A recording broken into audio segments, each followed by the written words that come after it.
May I come in, sir? Come in, please. Sir, I have met you. Please take a seat. I didn't see who's coming. Good morning. IAS Abhijit Kumar. Good to see you again. Akash, sir. Sorry, Akash Garg. Oh yes. आकाश गर्ग चेहरा पहचानता हूँ भाई, नाम याद नहीं रहता कभी कभी. You can blame it on my age. I have met Jalat, sir, also. Now you will have to begin by introducing yourself to the board. Good morning, sir. My name is Akash Garg. I have been born and brought up in Delhi, and I have done my senior secondary education from CRPF Public School, Rohini, and I am a BTech graduate in Computer Science and Engineering from Maharaj Agrasen Institute of Technology.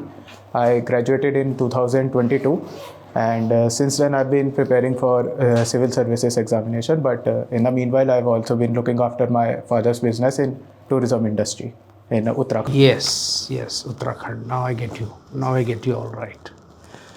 Please, sir. Akash, Yes, sir. I think you work in a hotel chain of your father. Yes, sir. I handle all the online operations regarding the same. Okay. Otherwise, you don't have any previous work experience in No, sir. hospitality industry. No, sir. I have been working with my father only, and I've been managing all the online operations regarding the establishment, like bookings and everything. Why are we not very much satisfied with the hospitality industry? There is a lot of scope, Yes, sir. but many tourists who come, they say probably the services were not good, or there were not enough accommodations. Yes. Say for example in Kumbh, Yes, sir. has your company done something? No, sir. We are based in Uttarakhand. We have only one establishment there only. Oh, okay, only limited operations. And how many suites and rooms you have there? We have 13 rooms. 13 rooms. Yes. Okay. And at times it is full? Sir, basically it is more of a seasonal in nature because it is a hill station, so we get more occupancy during the summers and during winters, and especially on long weekends, I would say. Now let me ask something. Prime Minister Modi was in France and then he went to US. Yes, sir. What was special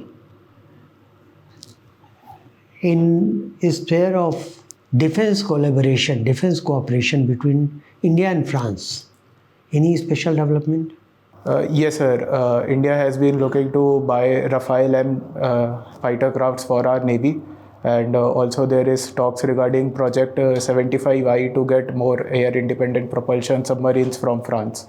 And also Prime Minister has also said that France may buy our Pinaka rocket launchers from us. So that is also one of the... With US, Yes, sir. what is the latest? Sir, with US, last time that pact was signed, I would say, we go for the G414 engines by General Electric, and also the MQ-9B drones that we have. And recently, US has also participated in Aero India, which is being happening. How are we going to? I mean, have you listened to the joint press conference? No, sir, I have not yet listened to it. Yes, sir. Anyway, yesterday Trump has said something about Putin and Zelensky also. Yes, sir. What was that? Sir, there was a call between President Trump and President Putin that they are willing to negotiate to stop the war. But Ukraine President Zelensky is saying that if any of this negotiation has to take place, then Ukraine must also be involved as a party, and it cannot be only a negotiation between US and Russia. So what are the chances? Are they going to soften their stance, Ukraine and Russia? Sir, I believe that war does not benefit anyone, either it Russia or it Ukraine, and both should go forward for talks so that there can be immediate ceasefire and there shall not be any violence. And by proper consultation with each other party, they can...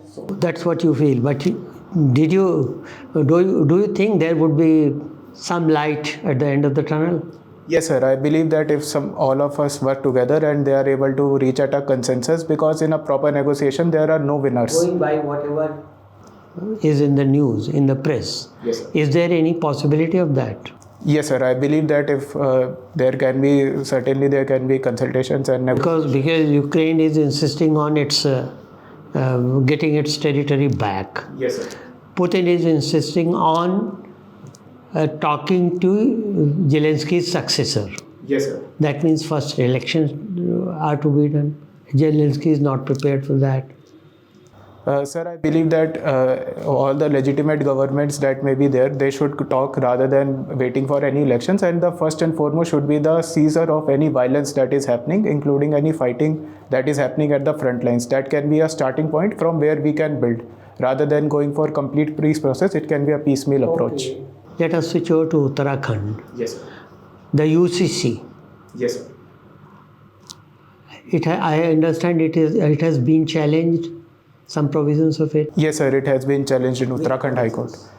Sir, it is basically the challenge has been done regarding some practices which have been followed by the Muslim people in the state, like polygamy especially, and also regarding inheritance that the act has brought about.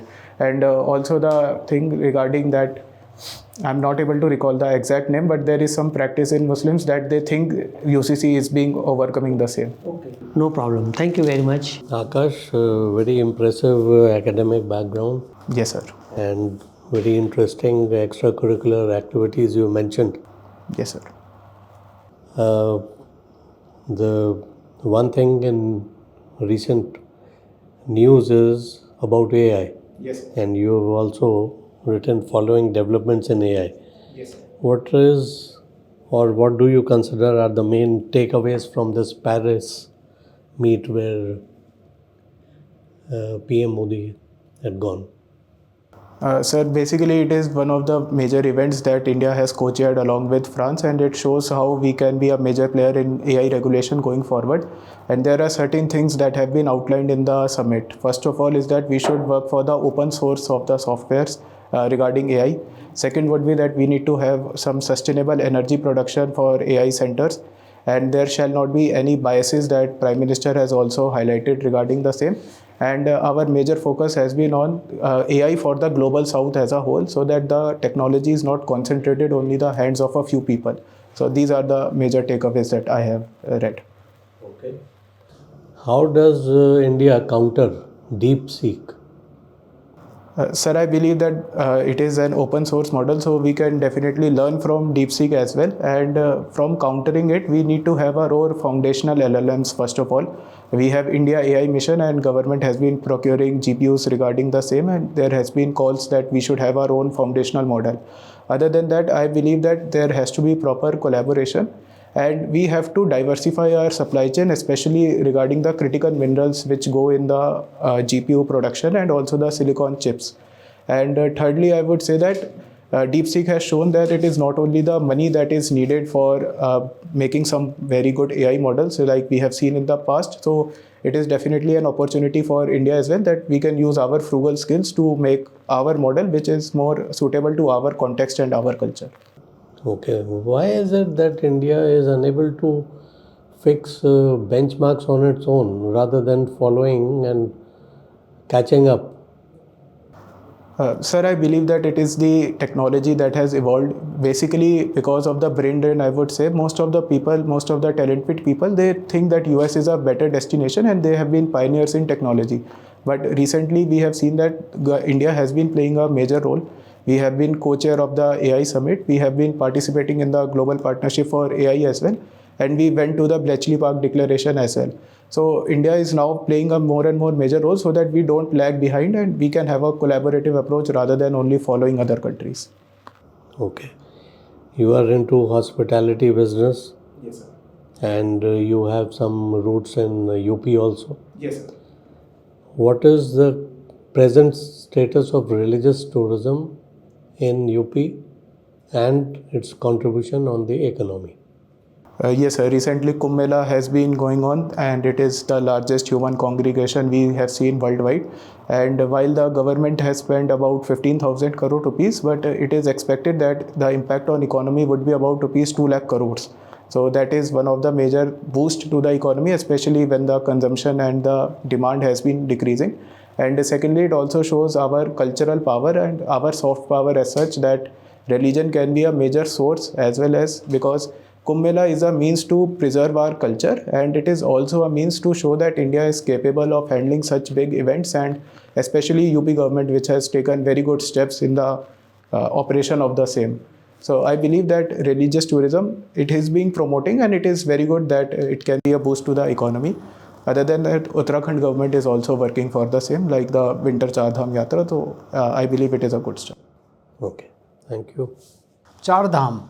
Yes, sir. What is the Uttarakhandi Char Dham?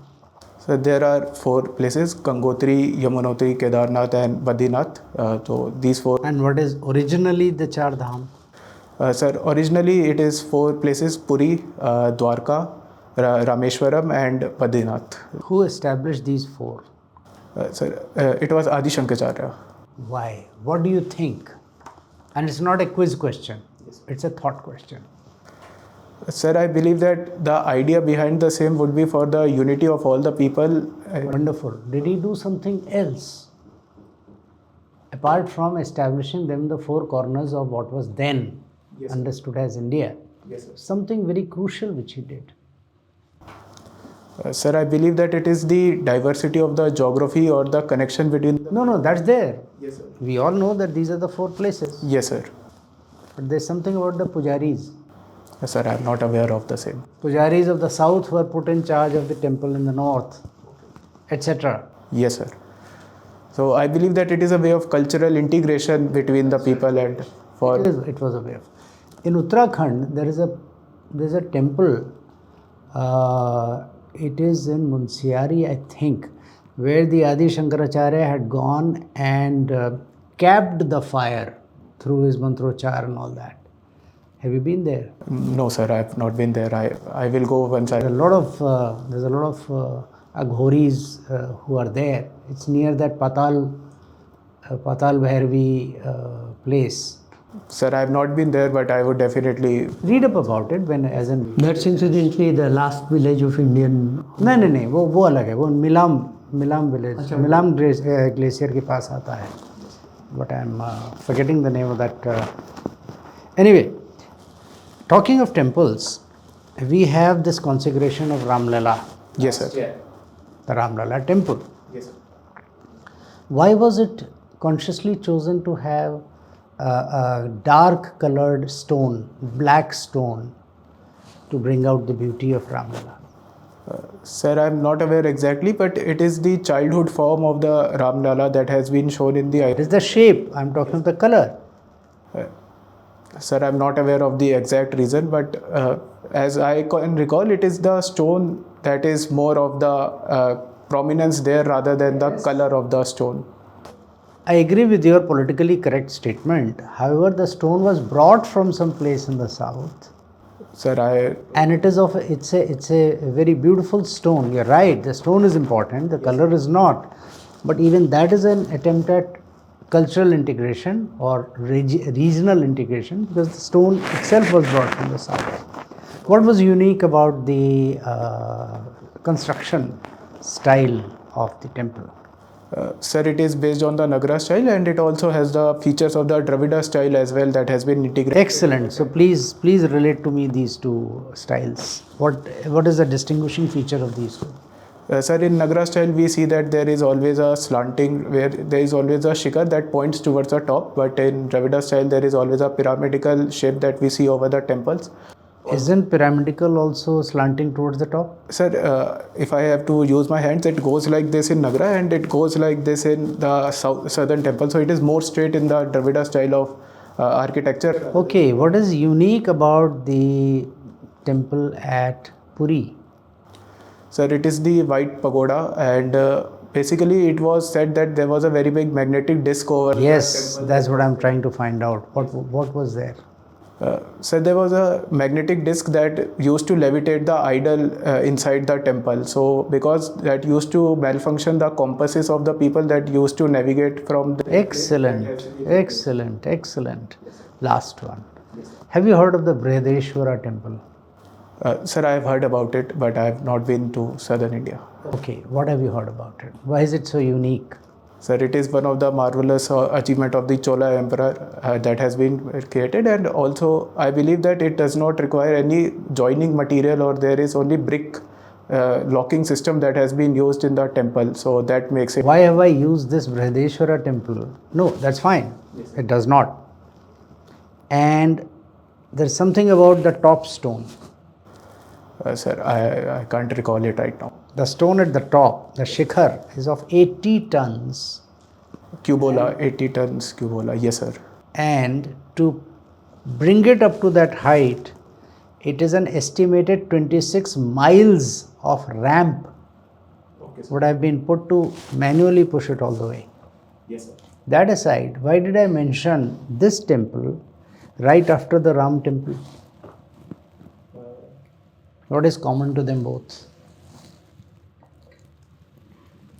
You already know the answer, you have just said it. I believe some infrastructure may be there, or oh yes sir, I remember that there is no iron used in Ram temple as well. Yes, nothing which can decay or rust. Yes sir. There is no use of iron in Ram temple as well. Which Very good, very good. Let's quickly go to one very controversial issue. yes sir.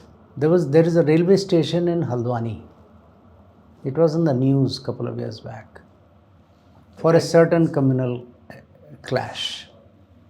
What was the reason? Sir, I'm not able to recall it. I will have to read about it.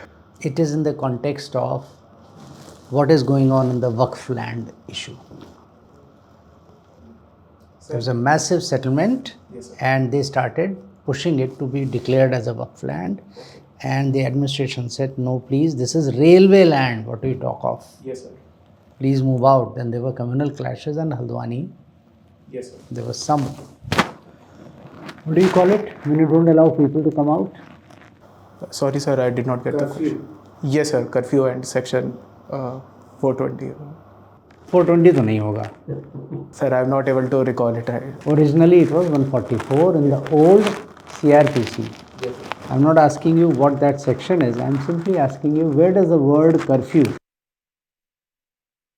appear in IPC, old IPC, CRPC, Evidence Act, or in the new BNS, etc. Word curfew. Sir, I am not able to recall it. You can't recall. It doesn't appear anywhere. Okay, thank you sir. I did not know that sir. Okay. All right. End of your interview. Akash, you are as good as you were earlier. Absolutely nothing missing. You're ready.